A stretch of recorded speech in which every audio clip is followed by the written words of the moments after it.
In our last session, we were making a discussion about the word Sanatana Dharma. Now, we would like to explore the meaning of the word Sanatana. The words Sanatana and Dharma are both Sanskrit words, and therefore, it is only a perusal of Sanskrit literature that can give us the exact meanings of the word Sanatana and Dharma and Sanatana Dharma taken together. In the most famous of the lexica of Sanskrit, the Amarakosha, the word Sadatana and Sanatana are given as equivalent. The full line reads, Shashvatastu dhruvo nitya sadatana sanatanaha. It means that the word Shashvata, Dhruva, Nitya, Sadatana and Sanatana are all synonyms. And thus the word Sana obviously means what it means by the word Sada. Now, the word Sanatana is frequently used in Sanskrit literature. We can find the word used in the Bhagavad Gita or in the Mahabharata itself, more generally, in the Ramayana, in the Upanishads, and even in the Vedas. Now, in the Bhagavad Gita, one of the most famous occurrences of the word Sanatana is where Arjuna refers to the Lord as Sanatanastvam Purusho Mato Me. You are the Sanatana Purusha. You are the eternal being. The word Sanatana thus means eternal. And in the Mahabharata itself, in the Vishnu Sahasranama, we have the expression Sanat Sanatana Tamaha as referring to the names of Lord Vishnu. And the commentators there say Sanat iti chirartha vachanaha. Sanat iti nipataha chirartha vachanaha. So it is an indeclinable and it means chira or long. What abides for a long time, that is to say forever, is called Sanat in Sanskrit. Now, Virinchi or Brahma is himself referred to as Sanatana, and Lord Vishnu, being the originator of even Lord Brahma, is called Sanatana Tama.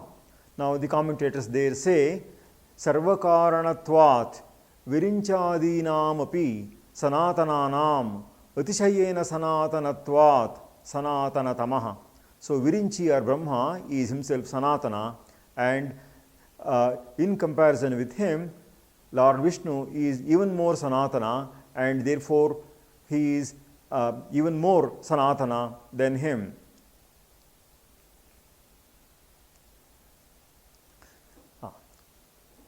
The word Sadatana is sometimes contrasted with Tadatana, and that is why the commentator says Sadatanatvepi Tadatanatvat Nityam Nutana Bhogyaha. Tadatana means what pertains for the moment. So, as they say, for the nonce in English. And Sadatana is what abides for all time. And even though this is something very ancient, still it always looks ever new. And therefore, in order to bring out the comparison and the contrast, as it were, that this word has been used, and the very fact that it is extremely ancient should not make it look very antiquated, and therefore this is something that is ever abiding and ever new. The word Sanat and Sanat are considered as equivalent. The two mean old, everlasting and permanent.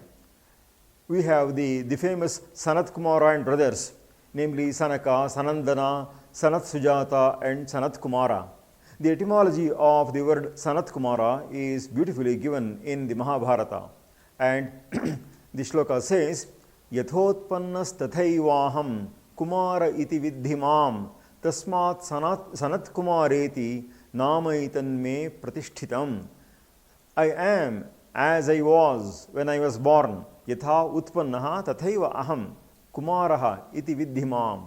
Forever he is a Kumara, but a child, an infant as it were, and therefore my name is Sanat Kumara, which is to say that he is forever fresh The word Sanat therefore stands for something that is always new and fresh.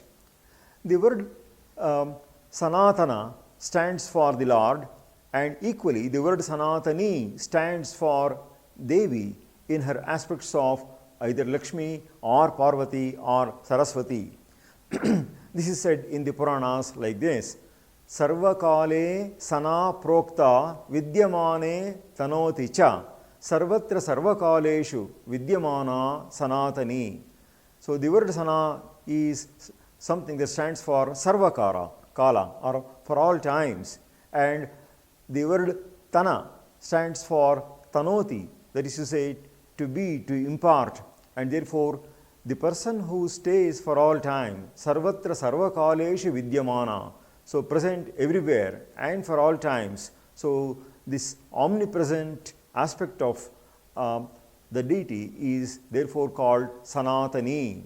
And in the Mahabharata, we also have the expression Shruti-resha Sanatani, standing for the entire Vedic literature as something permanent and something abiding.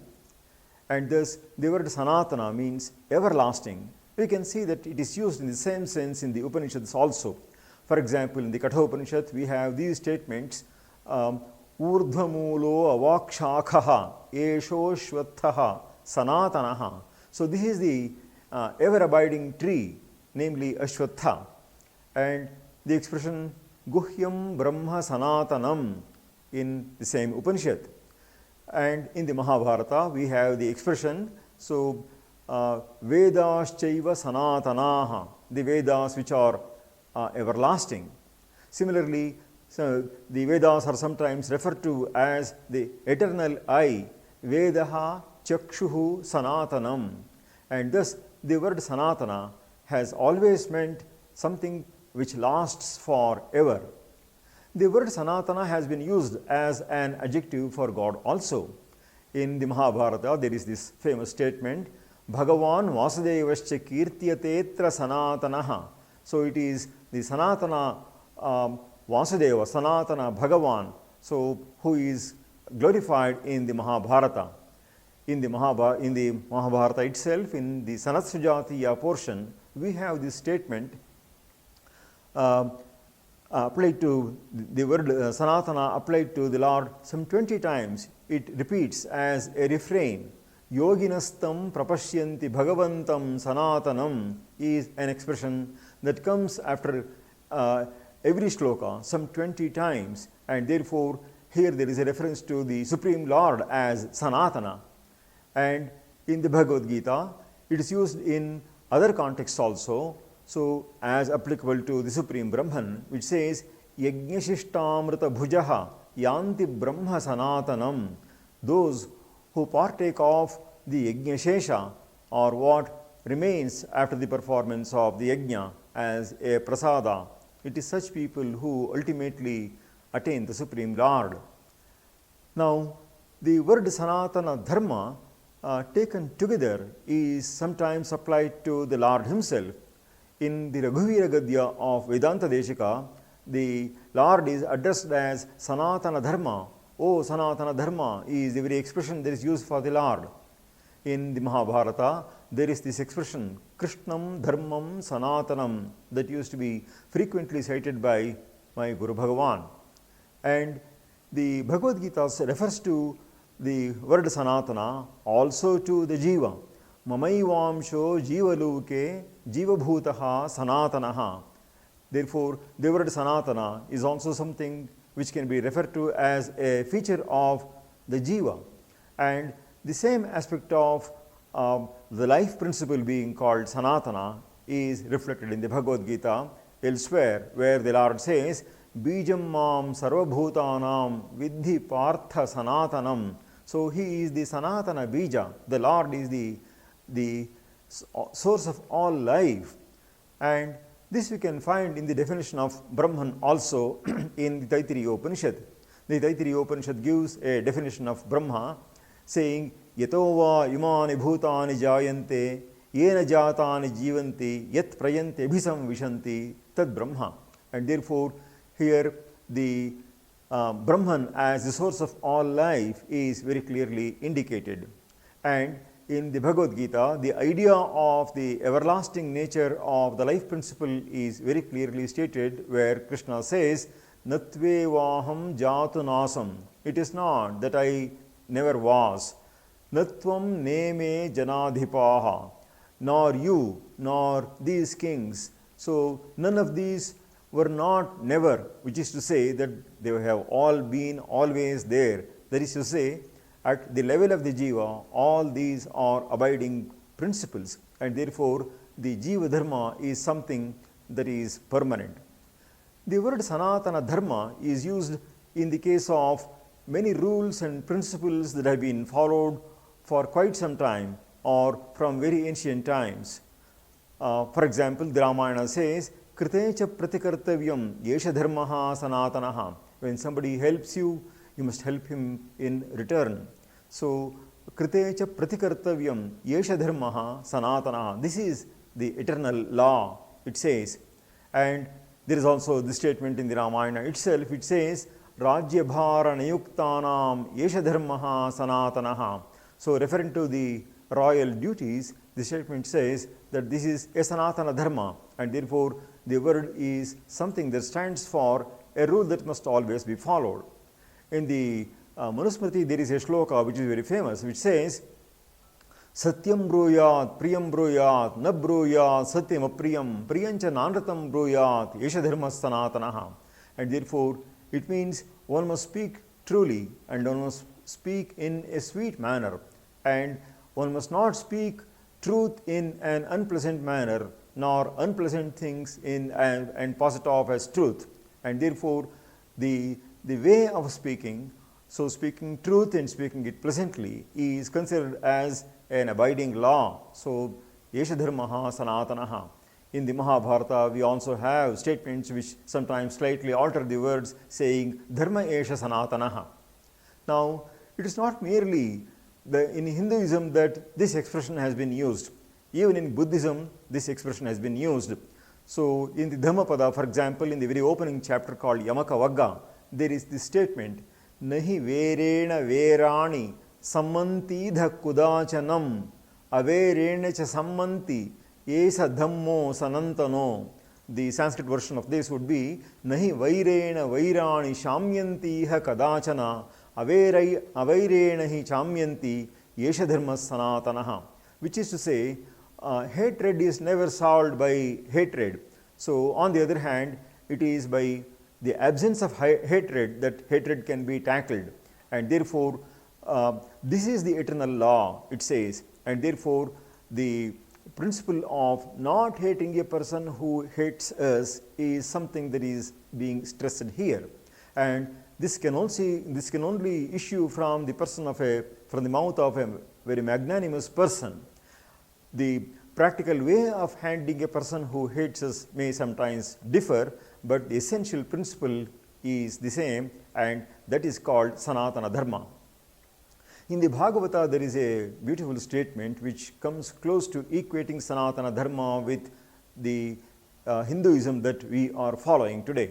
So, it says, Chaturyugante kalena grastan shrutigaman yatha tapasa rishayo pashyan yato dharma sanatanaha. Which is to say, at the passage of the 4 yugas, that is to say, the cycle of one Mahayuga, which consists of 4 yugas, the dharmas were all lost, and the rishis performed tapas, and through tapas discovered these once again, and this is the Sanatana Dharma. Now, which is to say that Sanatana Dharma is something that is not affected by time. So, it may disappear for a moment, but it can always be retrieved. This, in other words, is concordant with what we commonly say in science as the universal law. So, such laws may sometimes be forgotten, but can always be discovered and rediscovered because they are there eternally in nature. And in the Bhagavad Gita also there is this statement of the word Sanatana Dharma as referring to something that has been coming to us from very ancient times. So in the opening chapter of the Bhagavad Gita, there is this caution which says, Kulakshaye pranashyanti kuladharmaha sanatanaha. And therefore, this word Sanatana Dharma is something that has been referred to as the ancient law. So we can see that in the case of both the Buddha and the Jina, they did not claim that they brought something anew. So they only reiterated something that was there for all times. The Buddha says that he is the 24th in a long series of the Buddhas, and Jina also says something very similar, and therefore both of them say that we have shown only the ancient path. None claims, not even Lord Krishna claims, that he has invented something anew, but on the other hand, he has only revived what has been there for all time as a universal law. And in the words of my Guru, there is this statement in Kannada. It says, "Badalaguva badukina madhyadalli badalagada baduku ondu untu." So it means the world is ever changing. So we are all in a state of constant flux as we see the world to be. But amidst this flux, there is something that is abiding. And even so, even though many things in the world change, there are certain things that will not change. And dharma is something which is such a principle. And even though we speak of the word dharma nasha many times, so actually speaking, my Guru had very clearly stated, dharma ke nasha villa. So which means to say, dharma is something which is eternal, it is immortal. While on the one hand, it may be overpowered or superseded by other factors for a time, it can always be revived and retrieved from nature. And therefore, the word Sanatana Dharma is something that always abides.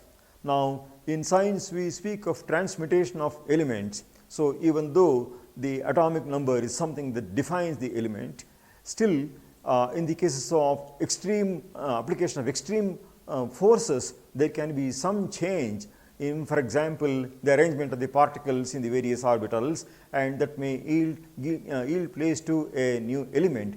But ultimately, the essential content in the form of the various particles with their various forces is something more abiding, and therefore things do not fully change there, but on the other hand, they may undergo some transformation which also obeys certain laws, and therefore those laws which are fundamental are eternal.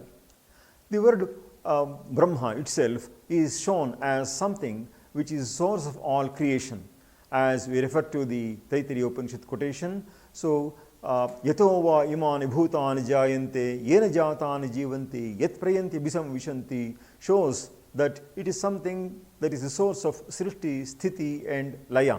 In the Brahma Sutras also, it is shown as the origin of srishti, sthiti and laya. And thus Brahman is the causeless cause and the sourceless source. And this is also the reason why the word dharma also refers to the Supreme Lord.